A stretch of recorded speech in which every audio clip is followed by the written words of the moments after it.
الحمد لله رب العالمين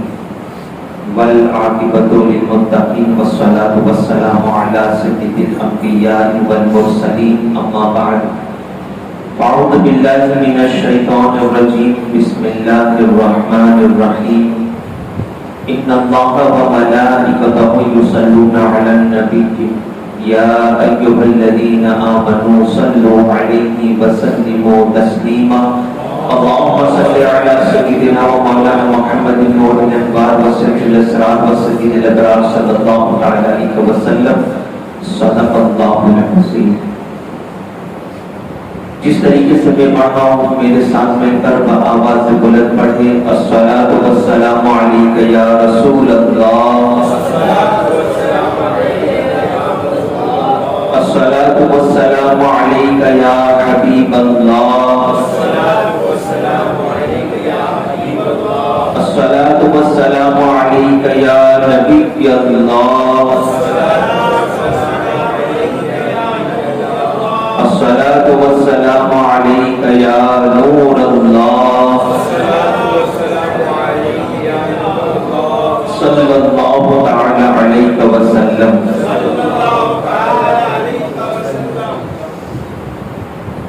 غوث اعظم و بنی بے سنو ساما مدد قبلہ دی مدد کعبہ ایمان مدد اعلی حضرت مجدد دین و ملت کنز الکرامت امام عشق و محبت حسان الحق امام احمد رضا خان محدث بریلوی علیہ الرحمت و الرضوان حضور تعالی کائنات صلی اللہ تعالی علیہ وسلم کی عظمت و شان بیان کرتے ہوئے کیا ایک کو فرماتے ہیں کہ واہ کیا جود و کرم ہے شہ بطحہ تیرا، واہ کیا جود و کرم ہے شہ بطحہ تیرا، کہ نہیں سنتا ہی نہیں مانگنے والا تیرا،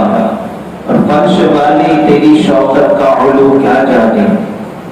فرش والے تیری شوکت کا علو کیا جانے، خسروا عرش پہ اٹھا ہے پریرا تیرا، اور میں تو مالک ہی کہوں گا کہ وہ مالک کے حبیب، میں تو مالک ہی کہوں گا کہ وہ مالک کے حبیب، یعنی محبوب و محب میں نہیں میرا تیرا، اور تیری سرکار میں لاتا ہے رضا اس کو شفیع، تیری سرکار میں لاتا ہے رضا اس کو شفیع، جو میرا غوث ہے اور لاڈلا بیٹا تیرا۔ میری پیارے آقا صلی اللہ علیہ وسلم کے پیارے دیوانوں خطبہ مسنونہ کے بعد قرآن مقدس کی جس مشہور و معروف آیت مقدسہ کی تلاوت کا شرف حاصل کیا، خالق ارض و زمان مجھے اس کے متعلق کہنے آپ تمامی حضرات کو حق سننے اور اس پر عمل کرنے کی توفیق عطا فرمائے۔ عشق رسول میں ڈوب کر باوز بلند ایک مرتبہ درود پاک پڑھ لیجیے۔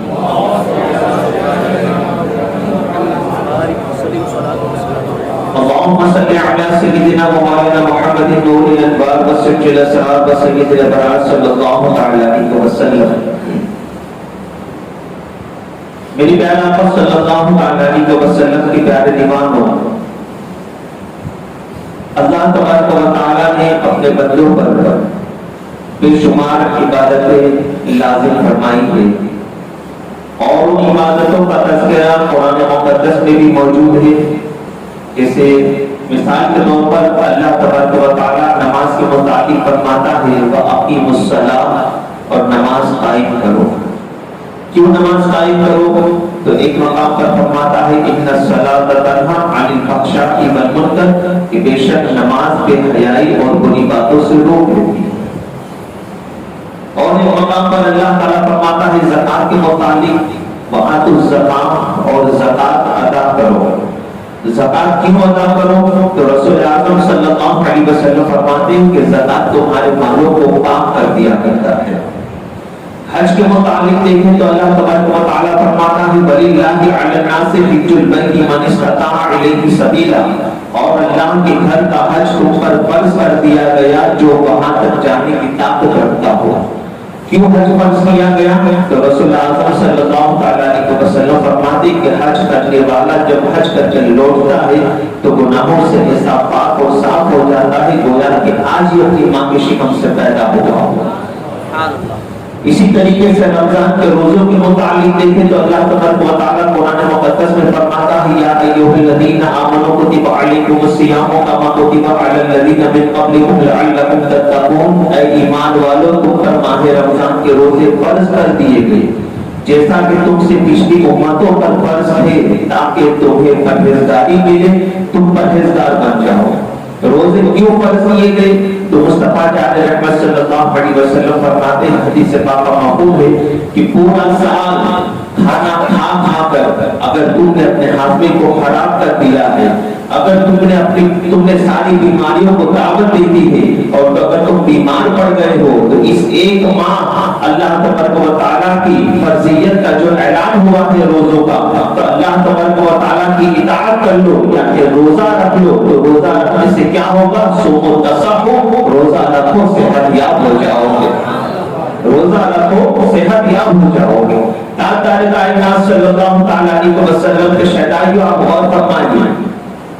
ان تمام فرمان خداوندی پر غور کریں کہ اللہ تبارک و تعالیٰ نے ہمیں نماز کا حکم دیا، مگر کہیں بھی قرآن میں اللہ تعالیٰ نے یہ نہیں کہا، اور نہ احادیث کریمہ میں رسول اللہ نے فرمایا کہ نماز پڑھو اس لیے کہ اللہ بھی نماز پڑھتا ہے، ایسا کہیں بھی نہیں ہے، یا خدا نے ایسا کہا ہو کہ نماز پڑھو میں بھی نماز پڑھتا ہوں۔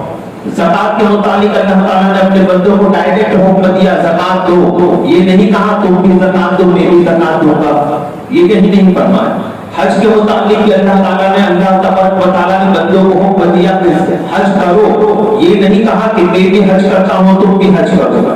اسی طریقے سے روزوں کی فرضیت کا اعلان کرنا تھا تو ڈائریکٹ حکم دے دیا روزہ رکھو، یہ نہیں کہا کہ میں بھی روزہ رکھتا ہوں تم بھی روزے رکھو۔ ان تمام فرمان خداوندی پر آپ غور کریں کہ ڈائریکٹ بندوں کو کہا گیا نماز پڑھو، زکات دو، حج کرو، روزہ رکھو، مگر قربان شان مصطفیٰ پر، قربان میرے رسول اعظم صلی اللہ تعالیٰ علیہ وسلم کی عظمت پر، کہ ان تمام اعمال صالحات میں تو مولا بندوں کو ڈائریکٹ حکم دے رہا ہے، مگر جب مصطفیٰ پر درود پڑھنے کی باری آتی ہے، مصطفیٰ پر جب سلام پڑھنے کی باری آتی ہے، تو پہلے بندوں کو حکم نہیں دیا جاتا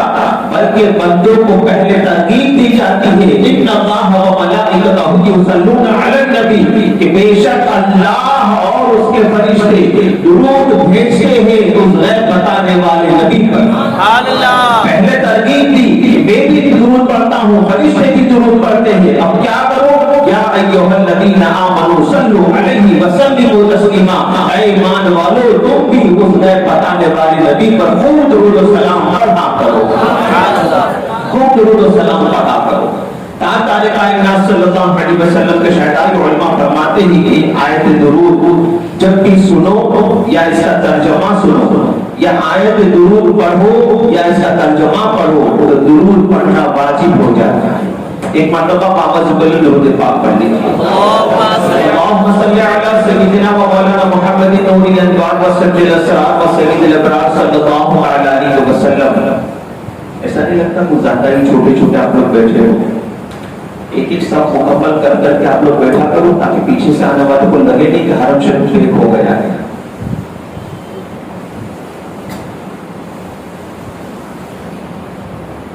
درود پاک پڑھ لیجیے، اللهم صل على سيدنا ومولانا محمد اللهم صل على سيدنا ومولانا محمد نور الانوار وسجل الاسرار وسید الابرار صلی اللہ تعالی علیہ وسلم۔ تو میری پیارا آقا صلی اللہ تعالی علیہ وسلم کا شہداء مصطفیٰ جان رحمت صلی اللہ تعالی علیہ وسلم پر درود پاک پڑھنا۔ آپ غور فرمائیں، حضرت مولانا روم رحمۃ اللہ تعالی علیہ مثنوی شریف میں ایک بڑا ہی پیارا واقعہ نقل فرماتے ہیں کہ ایک مرتبہ رسول اعظم صلی اللہ تعالی علیہ وسلم اپنے اصحاب کے ساتھ، اپنے صحابہ کے ساتھ سفر پر تھے، غزوے کا موقع تھا، صحابہ کرام علیہم رضوان میرے مصطفیٰ جان رحمت صلی اللہ تعالی علیہ وسلم کے ہمراہ چل رہے تھے۔ ایک جگہ پر رسول اعظم صلی اللہ تعالی علیہ وسلم نے صحابہ کرام علیہم رضوان سے ارشاد فرمایا، میرے صحابہ ہم یہاں پر تھوڑی دیر آرام کریں گے، سبھی حضرات تھوڑا سا کھانا کھا لو جس کے پاس جو جو موجود ہو، اور سبھی اپنی طبی حاجت سے فارغ بھی ہو جاؤ، اور اس کے بعد ہم آگے کا سفر شروع کریں گے۔ تمام صحابہ کرام علیہم رضوان نے اپنے اپنے توشادان کھولے۔ توشادان جنس آج کی زبان میں اگر بولو تو ٹفن باکس، انہوں نے کھولے، مگر تمام صحابہ کرام علیہ رضوان نے جب اپنے اپنے دوشادان کھولے سب کے پاس روٹیاں تو تھی، کسی کے پاس سالن موجود نہیں تھا، کسی کے پاس بھی سالن موجود نہیں تھا۔ اب آپ غور فرمائیں کہ رسول اللہ صلی اللہ تعالی علیہ وسلم کے اصحاب ہیں، یہ تاجدار کائنات صلی اللہ علیہ وسلم کے وہ صحابی ہیں جن کے متعلق خود مصطفیٰ جان رحمت صلی اللہ علیہ وسلم ارشاد فرماتے ہیں اصحابی النجوم فبأیہم اقتدیتم، کہ میرے صحابہ مثل ستارہ ہے، ان میں سے جس کی بھی پیروی کرو گے ہدایت پا جاؤ گے۔ یہ وہ صحابہ کرام علیہ رضوان ہیں، قربان جائیے آپ تاجدار کائنات صلی اللہ علیہ وسلم کے شہدائیوں جن کے متعلق خدا قرآن میں کہے رضی اللہ عنہ ورضوا عنہ، ہم بھی ان سے راضی ہو گئے اور یہ ہم سے راضی ہو گئے۔ یہ وہ صحابہ ہے جن کا تذکرہ قرآن میں موجود ہے، یہ وہ صحابہ ہے جن کا تذکرہ احادیث کریمہ میں موجود ہے۔ تاجدار کائنات علیہ الصلوۃ والتسلیم کے شہدائیوں،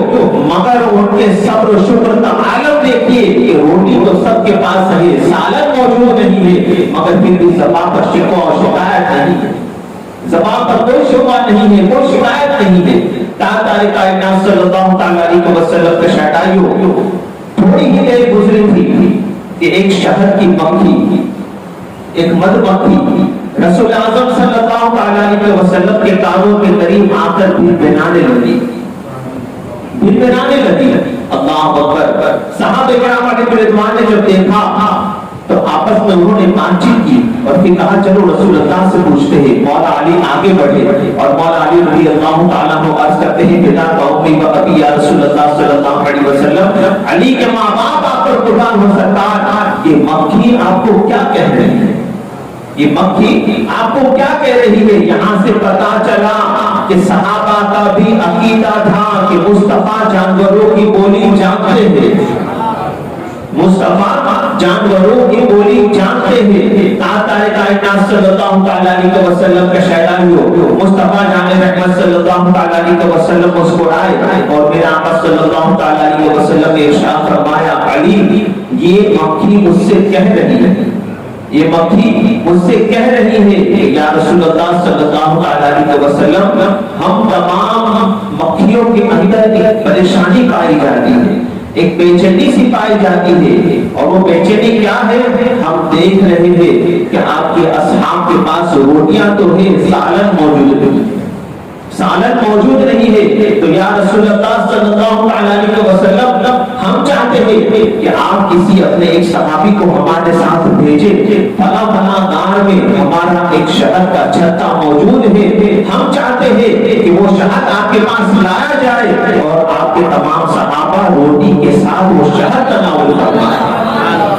روٹی کے ساتھ وہ شہد تناول فرمائے۔ اللہ اکبر۔ تاجدار کائنات صلی اللہ علیہ وسلم نے مولا کائنات رضی اللہ تعالیٰ عنہ کو دو تین اصحاب کے ساتھ بھیجا، ایک غار میں وہ لے گئی، واقعی میں غار میں اتنا بڑا شہد کا چھتا موجود تھا۔ مولا علی رضی اللہ تعالیٰ عنہ اس میں سے کچھ شہد لے آئے اور مصطفیٰ جان رحمت صلی اللہ علیہ وسلم کی بارگاہ میں پیش کر دیا۔ اللہ اکبر۔ اب صحابہ کرام تھوڑی دیر پہلے ان کے پاس روٹی تو تھی، سالن موجود نہیں تھا، اب صحابہ کرام کے پاس روٹی کے ساتھ میٹھا میٹھا شہد موجود ہے، روٹی کے ساتھ شہد تناول فرما رہے تھے۔ تاجدار کائنات صلی اللہ علیہ وسلم کے شہدائیوں، تھوڑی ہی دیر گزری، صحابہ کھانا کھا رہے تھے، پھر وہ مکھی آئی اور مصطفیٰ جان رحمت صلی اللہ علیہ وسلم کی کانوں میں بھی بھنانے لگی۔ پھر سے شہد کی مکھی آئی اور کچھ کہنے لگی۔ تاجدار کائنات صلی اللہ علیہ وسلم کے شہدائیوں، جانتے ہو آپ یہ شہد کی مکھی مصطفیٰ جان رحمت صلی اللہ علیہ وسلم ارشاد فرماتے ہیں کہ تمام مکھیاں شہد کی مکھیوں کے علاوہ تمام مکھیاں جہنم میں جائے گی، شہد کی مکھی جنت میں داخل ہوگی، شہد کی مکھی جنت میں داخل ہوگی۔ اب وہ جنت میں داخل کیوں ہوگی اس کی وضاحت آخر میں کروں گا کہ یہ جنت میں داخل کیوں ہوگی۔ تاجدار کائنات صلی اللہ علیہ وسلم کے شہدائیوں، شہد کی مکھیوں کی جو بے شمار خصوصیات ہیں، اور خصوصیات میں وقت تو اتنا نہیں کہ سارے خصوصیات آپ کے سامنے بیان کیے جائے، مگر چند ایک خصوصیات جو میں نے احادیث کی کتابوں میں سے اور علماء اہل سنت کی کتابوں میں سے اخذ کیے، وہ چند خصوصیات میں یہاں پر لے کر آیا ہوں۔ تو تاجدار کائنات صلی اللہ علیہ وسلم کا شہدائیوں، آپ اسی سے اندازہ لگائیے، سنیے خصوصیات کو اور اندازہ لگائیے کہ اللہ تبارک و تعالیٰ نے اتنی چھوٹی سی شہد کی مکھی کو کیسی طاقت اور قوت عطا فرمائی ہے۔ میرے پیارا آقا صلی اللہ علیہ وسلم کا شہدائیوں، سب سے پہلی بات کہ آج بڑے بڑے سائنسدان موجود ہیں، بڑے بڑے سائنٹسٹ موجود ہیں، بڑے بڑے آلات موجود ہیں، بڑی بڑی مشینریاں موجود ہیں، اور اسی طریقے سے ہم 21 سینچری میں آج جی رہے ہیں۔ بڑے بڑے سائنسدان مل کر بھی، بڑے بڑے سائنسدان مل کر بھی اور بڑی بڑی مشینریاں مل کر بھی ایک ایک قطرہ شہد کا نہیں بنا سکتے، مگر اللہ تبارک و تعالیٰ نے اتنی چھوٹی سی مکھی کو یہ طاقت عطا فرمائی ہے کہ وہ پھولوں کا رس چوس کر اس کو اپنے لعاب میں ملا کر چھتے میں جمع کرتی ہے اور قطرہ قطرہ جمع کر کے وہ شہد تیار کرتی ہے، قطرہ قطرہ جمع کر کے وہ شہد تیار کرتی ہے۔ اسی طریقے سے آپ غور فرمائیں کہ یہ جو شہد کی مکھی ہوتی ہے، شہد کی مکھیوں کے اندر اتحاد بڑی کثرت سے پایا جاتا ہے، ان کے اندر ایک اتحاد بڑی کثرت سے پایا جاتا ہے۔ آپ دیکھیں دوسرے جانوروں کو اگر آپ دیکھیں تو گدھا جو ہے وہ بھی ایک دوسرے کے ساتھ لڑتے ہیں، اسی طریقے سے گیدڑ جو ہے ایک دوسرے کے ساتھ لڑتے نظر آتے ہیں، پرندوں میں کوا ایک دوسرے کے ساتھ لڑتے نظر آتے ہیں، جانوروں میں کتا اور طوطا ایک دوسرے کے ساتھ لڑتے نظر آتے ہیں، ہر جانور ایک دوسرے کے ساتھ لڑ رہا ہے، مگر شہد کی مکھیوں میں نہ کبھی کوئی لڑائی ہوتی ہے، نہ کبھی کوئی جھگڑا ہوتا ہے، نہ کبھی قتل و غارت ہوتا ہے۔ ان کے اندر اتحاد بڑی کثرت سے پایا جاتا ہے، ایکتا ان کے اندر بڑی کثرت سے پائی جاتی ہے، اور اسی لیے تو حضور حافظ ملت کہتے ہیں نا کہ اتحاد زندگی ہے، اتحاد زندگی ہے اور انتشار موت ہے۔ میرے پیارے آقا صلی اللہ علیہ وسلم کے شہدائیوں، اور شہد کی مکھیاں جو ہے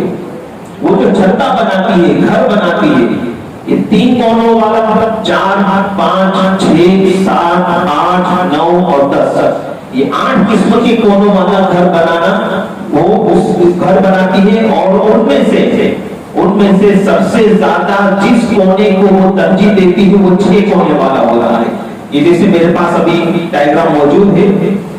6 کونے والا یہ جو ہوتا ہے یہ سب سے زیادہ پسند کرتی ہے، یہ 6 کونے والا ہے۔ اکثر آپ اگر دیکھیں گے شہد کی مکھی یہ گھر بنانا زیادہ پسند کرتی ہے، دوسرے بھی کونے والے ہوتے ہیں مگر یہ 6 کونے والا زیادہ پسند کرتی ہے۔ یہ گول نہیں بناتی، یہ اپنا کونا جو ہے، اپنا دائرہ جو ہے وہ گول نہیں بناتی، اس لیے گول نہیں بناتی کہ گول راؤنڈ کو اگر آپ ایک دوسرے کے ساتھ جوائن کریں گے تو بیچ میں خلا رہ جائے گا، بیچ میں گیپ رہ جائے گا۔ اگر آپ راؤنڈ کو ایک دوسرے کے ساتھ جوائن کریں گے تو بیچ میں گیپ تو رہ جائے گا نا، وہ گیپ رکھنا پسند نہیں کرتی۔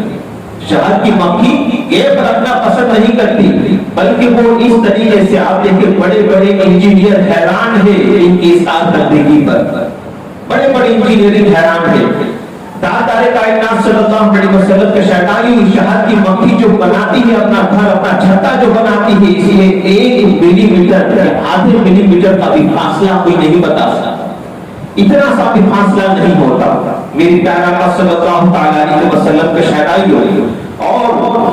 شہد کی مکھی جو ہے ان میں آپس میں ایسا نظم و ضبط ہوتا ہے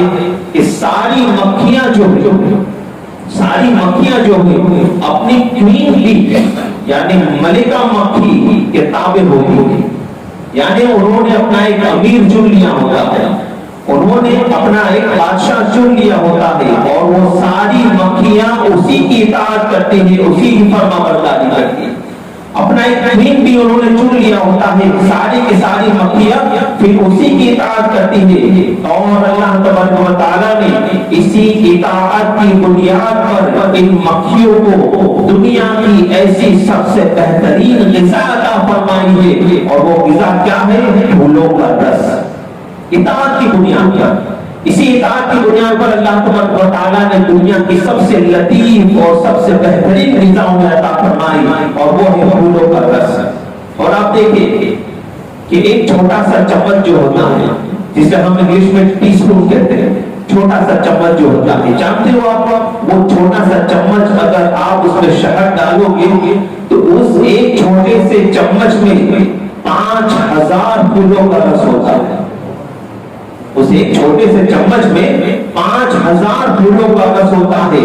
اور 500 گرام شہد بنانے کے لیے، آدھا کلو شہد تیار کرنے کے لیے ان شہد کی مکھیوں کو 35 لاکھ اڑانے ہونی پڑتی ہے۔ صرف آدھا کلو شہد تیار کرنے کے لیے ان شہد کی مکھیوں کو 35 لاکھ اڑانے ہونی پڑتی ہے، اور 50,000 کلومیٹر کا سفر طے کرنا پڑتا ہے صرف آدھا کلو شہد تیار کرنے کے لیے۔ 50,000 کلومیٹر کا انہیں سفر تیار کرنا پڑتا ہے، تب جا کر یہ آدھا کلو شہد تیار ہوتا ہے، تب جا کر یہ آدھا کلو شہد تیار ہوتا ہے۔ اور ہم بڑی آرام سے جاتے ہیں جنگلوں بیابان میں، پہاڑوں پر، اور بڑی آرام سے شہد کو نکال کر لے آتے ہیں، شہد کو نکال کر بڑے آرام سے ہم لے آتے ہیں، مگر کبھی آپ نے دیکھا ہے کہ ہم کبھی شہد کو نکالتے ہیں تو مکھیوں نے احتجاج کیا ہو، مکھیوں نے ریلیاں نکالی ہو، نہیں چلے گا نہیں چلے گا، ایسا کچھ نہیں ہے، بلکہ مکھیوں کو اللہ تبارک و تعالیٰ نے ایسا صبر عطا فرمایا ہے کہ وہ یہ سوچتی ہے کہ اگر میری وجہ سے کسی کو فائدہ ہو جاتا ہو تو یہی ٹھیک ہے، اگر میری وجہ سے کسی کو فائدہ پہنچتا ہو تو یہی ٹھیک ہے۔ وہ احتجاج نہیں کرتی، بلکہ انسان جب شہد نکال کر لے جاتا ہے تو وہ پھر سے شہد بنانا شروع کر دیتی ہے، پھر سے اپنا گھر بناتی ہے، چھتا بناتی ہے، اور پھر سے شہد بنانا شروع کر دیتی ہے، اس لیے کہ شہد کی مکھی جانتی ہے، شہد کی مکھی ایک بات کو جانتی ہے۔ اور مولانا روح رحمت اللہ تعالیٰ نے فرماتے ہیں کہ انسان کو چاہیے کہ وہ شہد کی مکھیوں کی طرح بنے، انسان کو چاہیے کہ وہ شہد کی مکھیوں کی طرح بنے۔ کسی نے پوچھا کہ حضور کیوں؟ تو آپ فرماتے ہیں کہ شہد کی مکھی کے اندر ایک بات پائی جاتی ہے کہ انسان جب اس کا چھتا نکال کر لے جاتا ہے، شہد نکال کر لے جاتا ہے، تو وہ احتجاج نہیں کرتی، وہ ریلی نہیں نکالتی، بلکہ وہ پھر سے شہد بنانا شروع کر دیتی ہے، اس لیے کہ وہ جب انسان اس کا شہد نکال کر لے جاتا ہے تو وہ شہد کی مکھی اس انسان سے کہتی ہے، اے انسان تو میری چیز تو لے جا رہا ہے مگر میرا ہنر تو نہیں لے جا سکتا، تو میری آئٹم تو لے جا رہا ہے، میری چیز جو میں نے آئٹم تیار کی ہے، میری چیز جو میں نے تیار کی ہے، وہ شہد تو لے جا سکتا ہے، میرا ہنر تو نہیں چھین سکتا۔ اسی سے انسان کو اندازہ لگانا چاہیے کہ ایک انسان دوسرے انسان کے بازو میں اگر ایسی ہی دکان شروع کر دے، اگر ایک محلے والے نے کپڑے کی دکان شروع کی ہے تو دوسرا انسان اسی کے بازو میں اسی طرح کی کپڑے کی دکان شروع کر دیتا ہے، تو ایک دوسرے کے اندر جیلسی آ جاتی ہے، ایک دوسرے سے انسان لڑنا شروع کر دیتا ہے، ایک دوسرے سے انسان جھگڑنا شروع کر دیتا ہے کہ تو نے میرے جیسی دکان شروع کیوں کی؟ پوچھا جائے کیوں تو کہاں میری گھراتی میں کبھی آ جائے گی۔ انسان جب رزاق کو بھول گیا تو یہ ساری چیزیں زبان پر آنے لگی، یہ ساری باتیں انسانوں کے زبان پر آنے لگی۔ ارے جتنا روزی اللہ تبارک و تعالیٰ نے تمہارے ذمہ لکھی ہے اتنی روزی تمہیں ملنے ہی والی ہے۔ کسی کی دکان کھل جانے سے تمہاری روزی میں کوئی فرق نہیں پڑنے والا، تمہارا کاروبار بند نہیں ہو جانے والا۔ تارے کائنات علیہ الصلوۃ والتسلیم کے شہدائیوں، ہر انسان کے اندر اللہ تبارک و تعالیٰ نے الگ الگ کوالٹی پیدا کی ہے، ہر انسان کی زبان میں اللہ نے الگ الگ تاثیر پیدا کی ہے۔ اس کی زبان میں ایسی تاثیر ہے کہ انسان اس کے پاس کسٹمر اس کے پاس پیچھے چلے آئیں گے۔ اگر تیری زبان میں مٹھاس موجود ہے تو کسٹمر خود بخود تیرے پاس آئیں گے۔ اگر اللہ تبارک و تعالیٰ نے تیری قسمت میں روزی کو لکھا ہے تو کسٹمر تیرے پاس ضرور آئیں گے۔ یاد رکھے ہمیشہ شہد کی مکھیوں کی طرح بنے اور یہی دل میں خیال کرے کہ انسان میری چیزیں یا میری چیزوں کی کاپی تو کر سکتا ہے، میرا ہنر نہیں چھین سکتا، میرا ہنر نہیں چھین سکتا۔ تاجدار کائنات صلی اللہ علیہ وسلم کے شہدائیوں اور ان مکھیوں کا نظام بھی دیکھیں آپ کہ ہر ایک مکھی پھولوں کا رس چوس کر اپنے اپنے کھانے میں جمع کرتی ہے، اور ہر مکھی اپنا اپنا کھانا پہچانتی ہے،